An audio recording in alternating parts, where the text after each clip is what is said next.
International Bar Association (IBA) calls for global sanction on Omotosho for illegal conviction of Nnamdi Kanu using repealed law. Justice Omotosho is reportedly facing international scrutiny following the life sentence handed to Nnamdi Kanu, with pressure now extending beyond Nigeria. The International Bar Association (IBA), a global body for lawyers headquartered in London and spanning over 170 countries, has reportedly received petitions related to the case. Although Omotosho is a judge and not a member of the IBA, concerns raised by legal teams have still drawn the association's attention to alleged judicial issues. The petitions reportedly focus on three major issues: denial of fair hearing, illegal rendition, and lack of judicial independence in Nnamdi Kanu's trial. While the IBA has no direct legal power to overturn Nigerian court decisions, its opinions carry strong international influence and moral weight. The IBA can issue reports, raise global judicial concerns, and engage regional bodies and the United Nations on Nigeria's judicial conduct. If sanctions are applied, Omotosho could be barred from any future affiliation with the IBA, including speaking at or participating in international legal forums. Any IBA findings passed to the UN could increase international pressure on Nigeria through diplomatic actions or potential sanctions. Though described as a small win, the development is seen as significant for Nnamdi Kanu's appeal process, especially when combined with other legal irregularities. Supporters believe that accumulating multiple international legal concerns could strongly influence appellate courts and reshape the outcome of the case. This development around Justice James Omotosho and the conviction of Nnamdi Kanu is one of those stories that may sound quiet on the surface but carries serious weight beneath it, especially for Nigerians who have followed the Kanu case from the beginning. What has changed now is not just another court argument in Abuja, but the widening of the conversation beyond Nigeria's borders. The International Bar Association, popularly known as the IBA, has reportedly stepped into the picture following petitions submitted by legal teams and rights advocates over the life sentence handed to Nnamdi Kanu. The IBA is not a local pressure group. It is a powerful global body of lawyers headquartered in London, with influence across more than 170 countries. When an institution like that begins to examine a case, it signals that the matter has crossed from domestic controversy into international legal concern. At the heart of the petitions are three serious allegations. First is the denial of fair hearing. Critics argue that the trial process failed to meet basic standards of justice, especially given the political sensitivity of the case. Second is the issue of illegal rendition, referring to how Kanu was brought back to Nigeria. This aspect has already attracted global criticism in the past, and its reappearance here strengthens the argument that the conviction rests on shaky legal ground. Third, and perhaps most sensitive, is the claim of lack of judicial independence, a suggestion that external pressures may have influenced the outcome of the trial. It is important to be clear about what the IBA can and cannot do. The association does not have the legal authority to overturn Nigerian court judgments. Justice Omotosho is also not a member of the IBA, meaning the body cannot discipline her in the traditional sense. However, this does not make the development meaningless, far from it. The real power of the IBA lies in its moral authority and international reach. Its reports, statements, and findings often shape how the global community views a country's justice system. If the IBA concludes that serious judicial breaches occurred, it can formally raise concerns, issue reports, and escalate the matter to international and regional bodies, including the United Nations. That alone can increase diplomatic pressure on Nigeria. For Justice Omotosho personally, potential sanctions could include being barred from participating in international legal conferences, panels, or forums associated with the IBA. While that may seem symbolic, in the legal world, reputation and global standing matter a great deal. For supporters of Nnamdi Kanu, this moment is being described as a small win, but a meaningful one. Appeals are rarely won on a single argument. They are built brick by brick.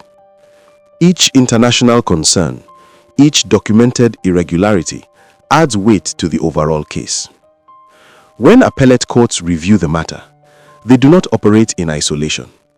They are aware of global opinion, diplomatic signals, and the credibility of Nigeria's judiciary on the world stage. In the bigger picture, this is no longer just about one man or one judgment. It has become a test of Nigeria's commitment to the rule of law, judicial independence, and fair trial standards. Whether or not sanctions eventually come, the fact that the IBA is paying attention has already changed the tone of the conversation. And for a case as politically charged as Nnamdi Kanu's, that attention could prove decisive in the long run.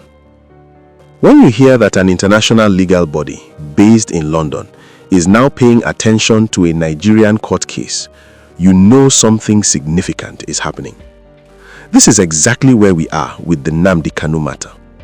The International Bar Association, which most legal minds simply call the IBA, has reportedly received petitions concerning the life sentence handed down to the detained leader of the indigenous peoples of Biafra by Justice Binta Nyako's successor in the case, Justice James Omotosho. Now, before we go any further, let me be clear about something important here. The judge in question is actually Justice Binta Nyako, who has been handling this case for years. But recent reports suggest Justice James Omotosho was involved in aspects of the conviction process. Either way, what matters most is that international legal observers are now scrutinizing how this entire trial has been conducted. And that scrutiny comes with potential consequences that extend far beyond the walls of any Nigerian courtroom. For those who might not be familiar with the IBA, let me paint a picture. This is not some small advocacy group operating out of a cramped office somewhere. The International Bar Association is a global powerhouse in the legal world, headquartered in London and spanning more than 170 countries. When this organization decides to examine a case, it sends a signal that reverberates through legal corridors worldwide. It means that whatever is happening has crossed the threshold from being a local judicial matter into something that raises questions about international legal standards and human rights obligations. The fact that this body is now looking at the Nnamdi Kanu case tells you everything you need to know about how far this matter has traveled from its origins as a Nigerian domestic issue. What started as the arrest and detention of a separatist leader has morphed into a case study that legal scholars and human rights observers across the globe are watching closely. And the reason they are watching is not just because of who Nnamdi Kanu is or what he represents politically, but because of how the entire legal process has unfolded from start to finish. Now, let us talk about what exactly has gotten the IBA's attention. According to the reports, the petitions submitted to this international body focus on 3 critical issues, and each one of these issues strikes at the heart of what we consider to be fundamental principles of justice. The first issue is the denial of fair hearing. In plain language, this means that critics are arguing that Nnamdi Kanu did not receive the kind of trial that meets basic international standards of justice. Think about what a fair hearing actually means. It means you get to present your defense properly. It means you have access to your lawyers without restriction. It means the evidence against you is presented transparently and you have the opportunity to challenge it. It means the whole process is conducted in a manner that gives you a genuine chance to defend yourself against the accusations. When legal observers raise concerns about fair hearing in a case this prominent, they are essentially saying that these fundamental requirements were not met. For a case as politically sensitive as Nnamdi Kanu's, where emotions run high on all sides, and where the stakes involve questions of national unity, separatism, and constitutional rights, the need for an absolutely spotless judicial process becomes even more critical. Any perception that the trial was not conducted fairly does not just affect Kanu himself. It affects public confidence in the entire justice system and sends a message about whether Nigeria's courts can handle politically charged cases with the independence and impartiality they deserve. The second major issue in these petitions is perhaps the most explosive one, and it is something that has haunted this case from the very beginning. I am talking about the illegal rendition. This refers to how Nnamdi Kanu was brought back to Nigeria from Kenya in June 2021. The circumstances of his return have been controversial from day one. Kanu's legal team has consistently argued that he was not lawfully extradited through proper legal channels, but was instead essentially abducted and brought back to Nigeria in violation of international law. This is not a small technical matter. The way a defendant is brought before a court has serious legal implications. In fact, there is a well-established principle in law that if someone is brought before a court through illegal means, it can taint the entire prosecution. The Court of Appeal in Nigeria actually addressed this issue in an earlier ruling where they discharged Kanu on the grounds that his rendition was illegal and ordered his release, though that decision was later set aside by the Supreme Court on technical grounds. But the fact remains that this issue of how he was brought back to Nigeria continues to be a sticking point, and it is one of the reasons why international legal observers keep raising red flags. If you bring someone before a court through methods that violate international law and human rights conventions, how can you then expect that person to receive justice through that same system? It creates a fundamental contradiction that is difficult to resolve. The third issue highlighted in the petitions is perhaps the most sensitive of all, and it cuts to the very heart of what an independent judiciary should look like. This is the allegation of lack of judicial independence. Now, when you hear that phrase, what it essentially means is that there are concerns that the judge or the court may have been subject to external pressures or influences that affected how the case was decided. In any democracy worth its name, judges must be free to make decisions based solely on the law and the facts before them, without fear or favor, without pressure from government, without consideration of public opinion, and without regard for what powerful people might want the outcome to be. The suggestion that judicial independence may have been compromised in this case is extremely serious because it goes beyond just this one trial. It raises questions about the entire judicial system and whether Nigerian courts can truly act as an independent check on executive power, especially in cases where the government has a strong interest in the outcome. For a case involving someone accused of threatening national security and advocating for the breakup of the country, the government naturally has very strong views. The question is whether the judiciary can stand apart from those views and deliver justice based purely on legal merits. The allegation that this independence may have been lacking is precisely the kind of thing that attracts international attention and concern. Now, here is where we need to be very clear about what the IBA can actually do, because there seems to be some confusion about this in public discussions. The International Bar Association does not have the power to walk into Nigeria and overturn the judgment against Nnamdi Kanu. It cannot order Justice Omotosho to reverse the conviction. It cannot directly interfere in the Nigerian judicial process. That is not how international law works. Nigeria is a sovereign nation, and its court system operates under its own constitution and laws. The IBA respects that sovereignty. Furthermore, Justice Omotosho is not a member of the IBA, so the association cannot discipline the judge in the way it might discipline one of its own members who violated professional standards. So if the IBA cannot overturn the judgment and cannot directly punish the judge, why does any of this matter? Why should anyone care that the IBA is paying attention? This is the crucial question, and the answer reveals something important about how international pressure and moral authority work in the modern world. The real power of the IBA lies not in its ability to impose direct legal consequences, but in its capacity to shape international opinion and put moral pressure on countries and their institutions. When the IBA examines a case and concludes that serious judicial irregularities occurred, it can issue detailed reports documenting those irregularities. These reports get circulated among legal communities worldwide.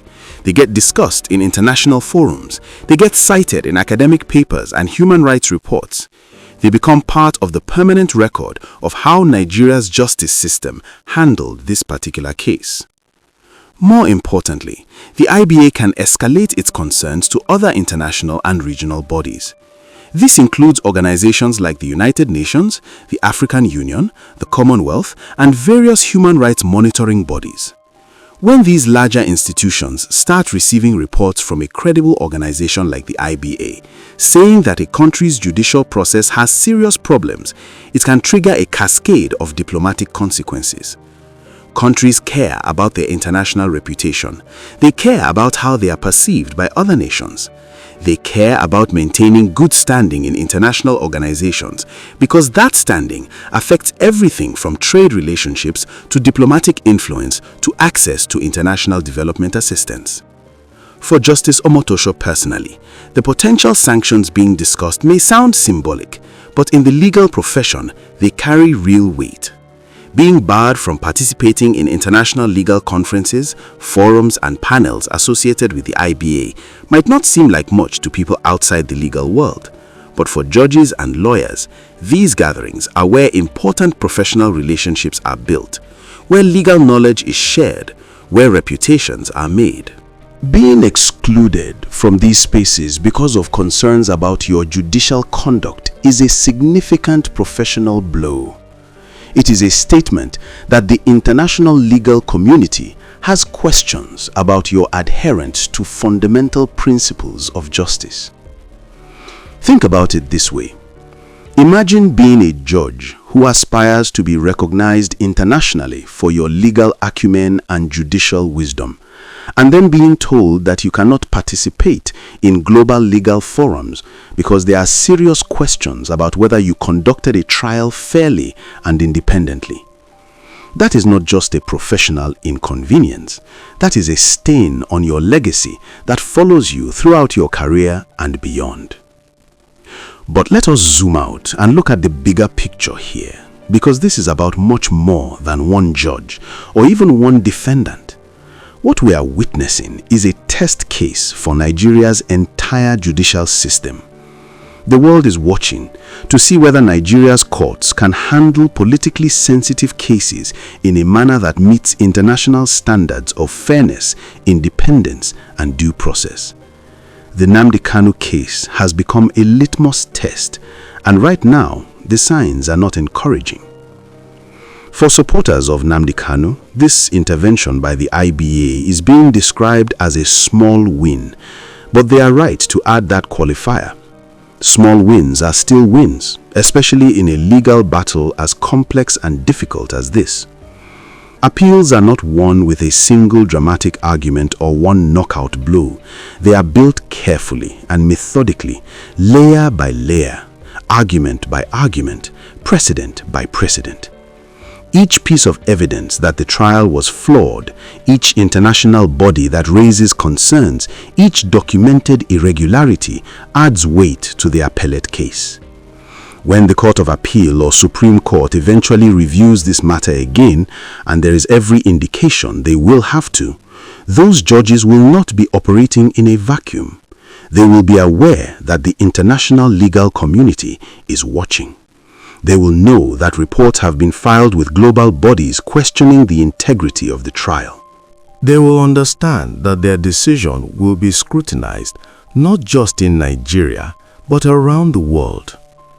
Does this guarantee that Kanu will win his appeal? Absolutely not.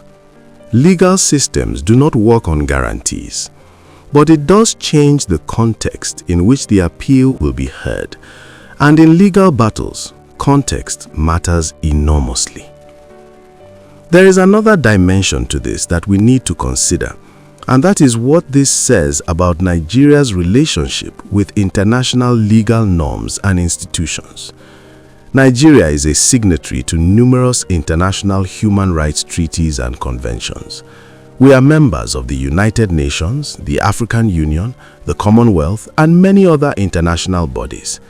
When we sign these treaties and join these organizations, we make commitments about how we will conduct ourselves, including how our judicial system will operate.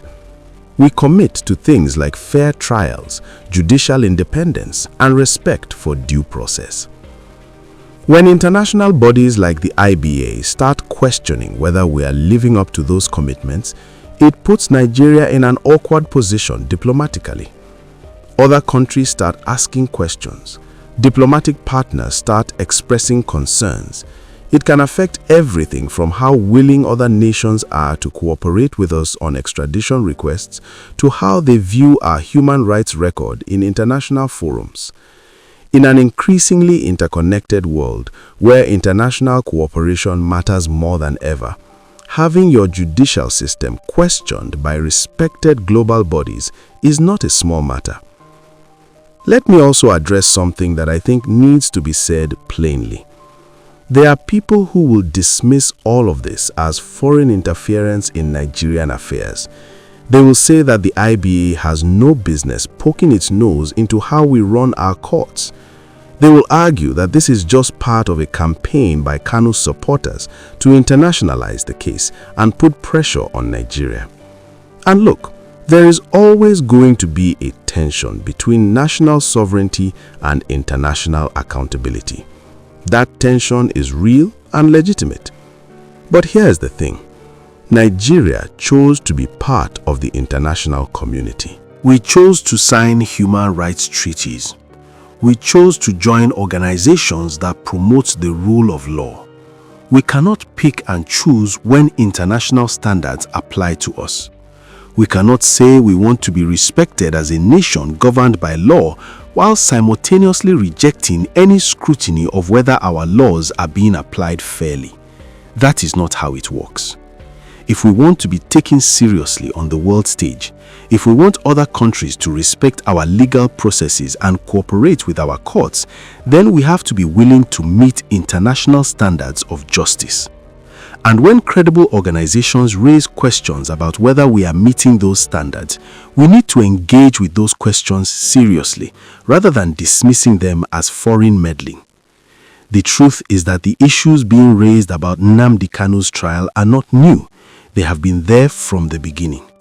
Legal observers inside Nigeria have been raising many of the same concerns that the IBA is now highlighting.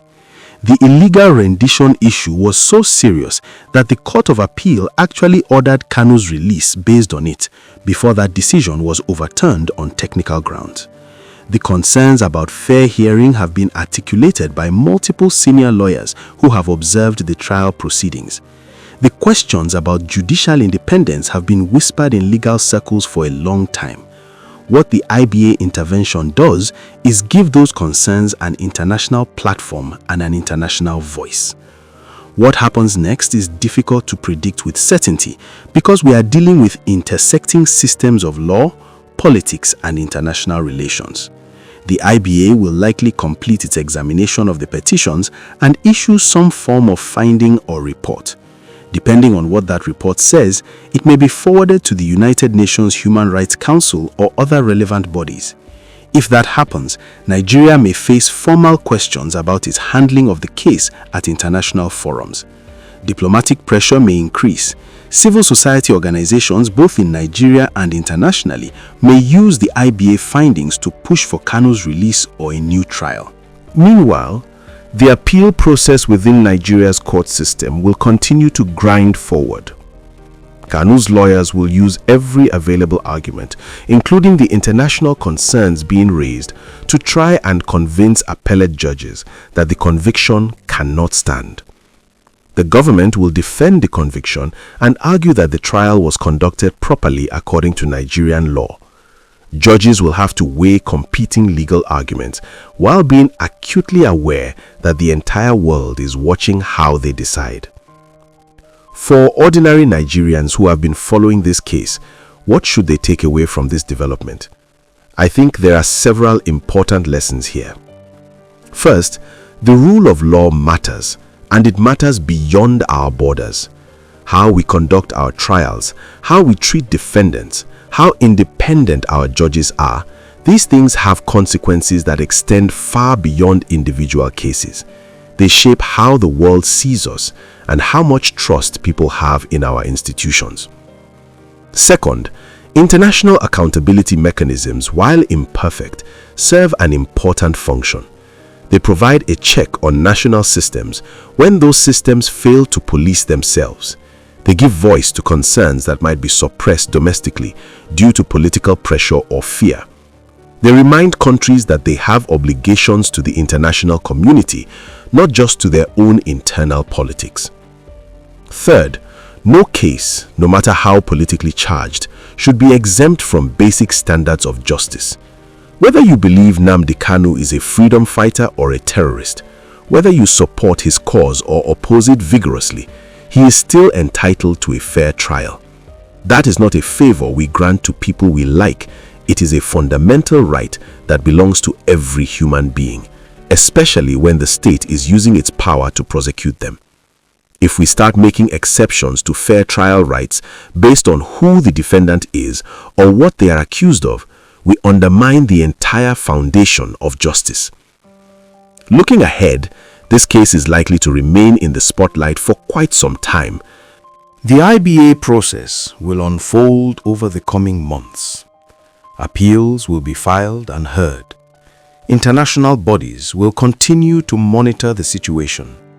Civil society will keep pushing for what they see as justice. And through it all, Nigeria's judiciary will be on trial just as much as Nnamdi Kanu is. The ultimate question is whether our justice system can rise to this moment and demonstrate that it truly is independent, fair, and committed to the rule of law, regardless of political pressure or popular opinion. That is a question that will be answered not by what people say, but by what our courts actually do in the coming months and years. The IBA's intervention has ensured that when that answer comes, the whole world will be watching to see what it is.